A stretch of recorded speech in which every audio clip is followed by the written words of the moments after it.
Sir, what do you think this book is? I think this is a children's textbook, क्योंकि जहां पे हमें ये book milli थी वहां पे एक स्कूल हुआ करती थी. So, which language is this in? This seems to be Devanagari, and since it was a Marathi school, I guess this is a Marathi text book. क्या आप हमारी ऑडियंस को मराठी के बारे में बता सकते हो? मराठी एक अभिजात भाषा हुआ करती थी, और ये भाषा महाराष्ट्र में रहने वाले लोगों द्वारा बोली जाती थी, जिन्हें हम महाराष्ट्रियंस कहते थे. और क्या जानकारी है हमारे पास इनके बारे में? ये छत्रपति शिवाजी महाराज की तस्वीर है. ये मराठा राजा हुआ करते थे.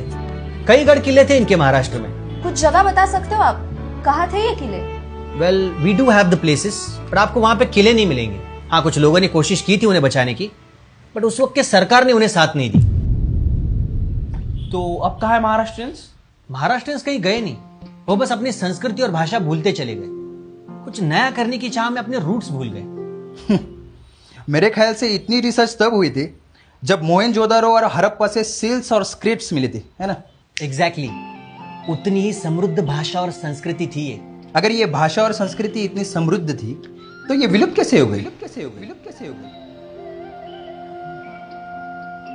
ऋतू, हा?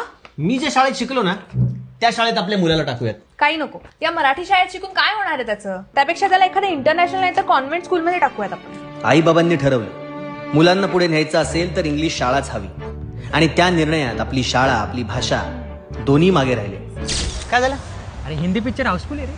मग एखादा मराठी सिनेमा किंवा नाटक बघूयात. काय म्हणतो? कसलं बोर असतं ते, त्यापेक्षा इंग्लिश बघू ना. आधी मराठी माणसाला मुंबईमध्ये जागा मिळत नव्हती, नंतर मराठी सिनेमालाही थिएटरमध्ये जागा मिळेनशी झाली. मोडली जरी पाठ तरी मोडला नाही कणा, पाठीवरती हात ठेवून फक्त लढवणा. हे काय? ही मराठी कविता घेणार आहेस तू अॅन्युअल डेला? हो. अरे किती ओल्ड फॅशन आहे. त्यापेक्षा तू किपलिंग किंवा शेक्सपियरची एखादी कविता घे ना.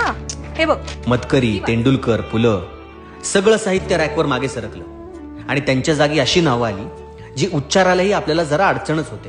ये गुड़ी पड़वा क्या होता है? मतलब क्या करते उस दिन? गाडी धुते. पण फक्त शब्द नाही गेले, विसरले गेले आमचे सण, आमची कला, आमचा आवाज.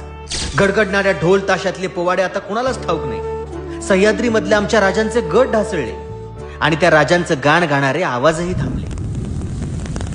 हे सगळं काल्पनिक आहे, पण कल्पना सत्यात उतरू द्यायची नसेल तर जागे व्हा. कारण भाषा कधीच अचानक मरत नाही, ती हळूहळू जगता जगता मरते. पण अजूनही वेळ गेलेली नाहीये. मराठीला आत्ताही वाचवलं जाऊ शकतं. त्यामुळे फक्त ती भाषा शिकवू नका, ती लिहा, बोला, वाचा, जपा. नाहीतर तुमचं अस्तित्व सुद्धा पुस्तकात सापडेल, आणि कोणीतरी दुसराच त्याच्या हिशोबाने अर्थ लावेल.